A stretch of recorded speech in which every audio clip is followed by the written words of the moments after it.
샬롬. 오늘은 2026년 4월 7일 화요일입니다. 기도 묵상에 관한 20번째 시간, 기도의 함정을 피하라 내용을 함께 나눕니다. 성령 하나님은 우리의 신앙생활에서 절대적입니다. 특히 기도 생활에서도 그렇죠. 그래서 보면 기도와 관련된 성령의 역사에 대해 많은 혼란이 있는 것도 사실입니다. 오늘은 책의 18장 기도의 함정을 피하라 제목의 내용을 통해 우리가 조심해야 할 기도에 관한 태도 또 마음가짐 등을 살펴봅니다. 폴 밀러 목사님은 특별히 기도와 관련된 영성의 균형을 강조합니다. 영성을 너무 지나치게 과장하지도 말고 영성을 너무 축소하지도 말라는 것이죠. 영성과 관련된 경건주의는 교회 안에서 선한 영향력을 끼쳤습니다. 하나님과의 살아있는 경험을 추구하며 개인적인 관계에서나 성경 공부 그리고 전도와 선교의 부흥을 일으킨 것도 다 경건주의적 성향 때문이라고 말하죠. 저자는 경건주의를 강조한다고 말합니다. 왜냐하면 그것은 여전히 기도에 전념하는 복음주의 교회의 한 부분이기 때문이죠. 그렇게 경건주의는 기독교를 생활 속으로 가져왔습니다. 하지만 동시에 하나님을 경험하는 일만 쫓거나 아니면 경험들만 내세운다고 또 내세우게 된다고 그렇게 말하기도 하죠. 무언가 결정을 해야 할 때 경건주의자는 때때로 느낌에 이끌려 하나님이 제게 말씀하셨습니다라고 주장하는 경우가 있다고 말합니다. 물론 하나님이 말씀하시는 것 같은 느낌이 들 때가 있습니다. 하지만 우리는 우리의 느낌과 하나님의 말씀을 쉽게 혼동할 수 있고 그로 인해 성경 말씀보다 자신의 직감을 더 높일 수 있다고 지적하죠. 그래서 저자는 우리가 조심하기 위해 좀 더 기도에 진실해야 한다고 말합니다.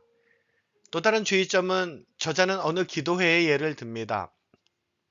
거기에서 경제적 여유가 있는 어떤 분이 하나님께서 저희 집에 새 에어컨을 놓아주기를 위해 기도해 달라고 요청했다고 합니다. 그러자 다른 분이 그렇게 기도해 드리는 것이 마음이 불편하다고 그것은 그냥 사면 되는 문제 같다고 말했다고 하죠. 그러면서 당시 또 저자의 아버지의 경우도 소개합니다.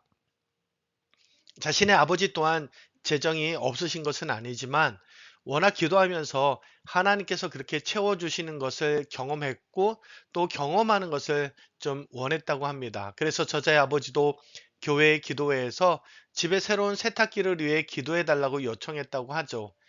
어느 장로님이 상황이 어떻게 된 것인지 좀 조심스러워 저자인 아들에게 슬며시 물어본 적이 있다고 합니다. 그래서 아버지는 기도를 통해서 하나님께서 도우시는 일들을 많이 경험하면서 자연스럽게 그렇게 기도 제목으로 내놓으신 것 같다고 말했다고 하죠. 저자가 말하는 요지는 이것입니다. 경건주의는 모든 것을 비범한 영적 렌즈로 보려는 경향이 있다는 것이죠. 기도를 통해서만 그 필요가 채워져야 한다고 생각하는 것입니다. 하지만 다른 입장에서 보면 혼란을 줄 수 있다고 말합니다. 물론 정말 돈이 없고 필요한 경우 그것을 위해 기도할 수 있지만 자신이 구할 수 있고 진정한 필요가 아니라면 그것은 오히려 기도 제목이라기보다 생활 보고가 아닐까 꼬집어 말합니다. 첫 번 나눔의 예에서도 쉽게 동의하진 않은 그 경우의 사람은 종교 색채가 없고 실리적이고 현실적인 입장의 사람이었습니다. 그가 보기에 그 기도 제목은 마음에 와닿지 않았던 거죠. 그러기에 우리는 맥락이 참 중요해 보입니다. 그것이 정말 필요로 하는 것인지 말이죠. 정말 진심인지 말이죠. 요즘도 들리는 이야기 중에 죽어가는 가족을 기도로 치유하기 위해 병원을 데려가지 않는다는 것입니다. 우리가 잘 알죠. 결론은 우리가 기도하면서 하나님 주신 은혜의 방편들을 잘 활용하는 것입니다. 이처럼 성령님이 우리 안에 계시며 함께 기도하는 일은 쉬운 일이 아닌 것 같습니다. 기도가 우리의 뜻을 위한 방편인가 아니면 하나님의 뜻을 위한 방편인가 그 기준을 잘 잡아야 하기 때문입니다. 저자는 말합니다. 우리는 예수님의 길을 따라가지 않으면 믿음을 과시함으로써 자아를 장악하고 부풀릴 수 있다고. 믿음이 교만과 한데 뒤섞이면 그 믿음의 목적지인 하나님의 친밀함 그 자체를 말살하게 된다고 말이죠. 또한 믿음이 자랑과 뒤섞이면 혼란이 생긴다고. 하나님은 믿음의 기도에 응답하시는 것도 알게 되지만 또한 하나님은 나를 통해 이 기도를 하게 하신다고 생각하면서 점점 후자의 생각으로 바뀌게 된다고 말합니다. 그러면 성령의 불을 꺼뜨리게 된다고. 그리고 사랑이 떨어져 나간다고 알려줍니다. 저자는 장애를 가진 딸 킴의 이야기를 들려줍니다.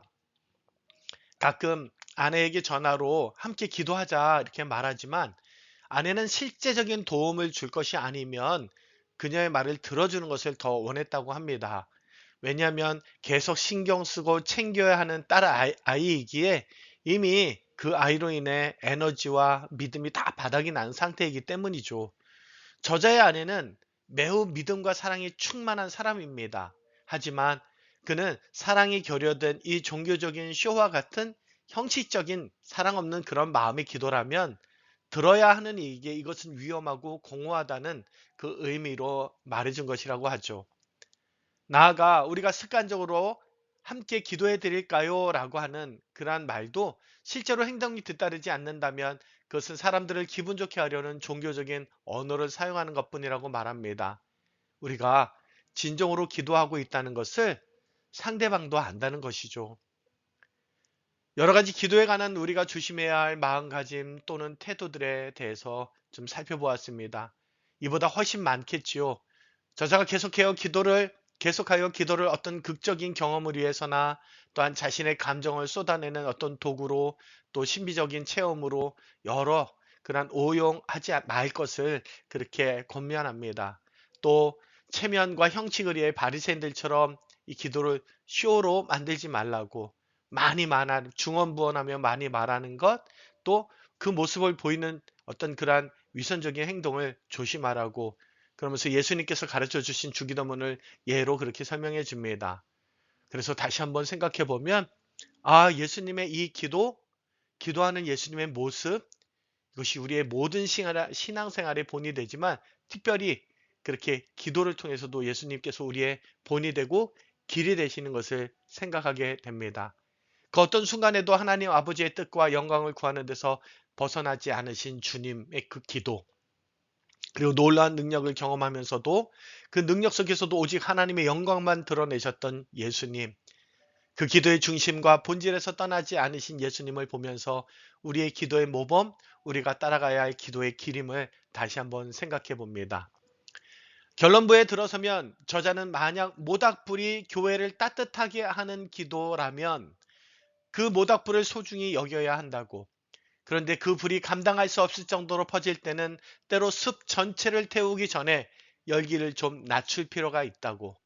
그래서 어쩌면 이 불 주위에 가림막을 쳐주는 것이 바로 겸손이라고. 그리고 침묵은 열기를 낮추게 해준다고 안내해 줍니다. 모닥불의 목적은 불을 거대하게 하는 것이 아니라 꺼지지 않고 타게 하는 것이고 주변을 따뜻하게 하는 것이라고 말이죠. 그리고 이렇게 3부를 마무리합니다.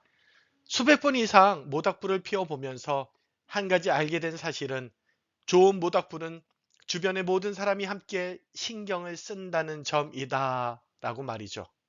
함께 기도하는 것은 쉬운 일이 아닙니다. 기도의 습관이나 배경, 태도와 인식도 다 다릅니다. 그럼에도 우리는 예수님의 모습을 통해 기도에 대한 인식과 자세를 배웁니다. 아름답고 능력 있고 따뜻한 우리 공동체의 기도가 되기를 주님의 이름으로 소망합니다. 하나님, 너무나도 소중한 기도이지만 특별히 함께 기도하면 우리 모두의 세심한 배려와 마음가짐이 있어야 함을 살펴보았습니다.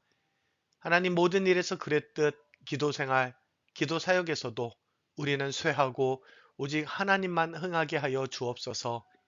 겸손과 침묵으로 기도의 불을 잘 살피게 하시고 우리 모두 살아계신 하나님을 경험하는 은혜의 방편, 능력의 방편, 그리고 그 뜨거움의 방편이 되게 하여 주옵소서. 예수님의 그 기도의 삶을 배우게 하여 주옵소서. 예수님의 이름으로 기도합니다. 아멘.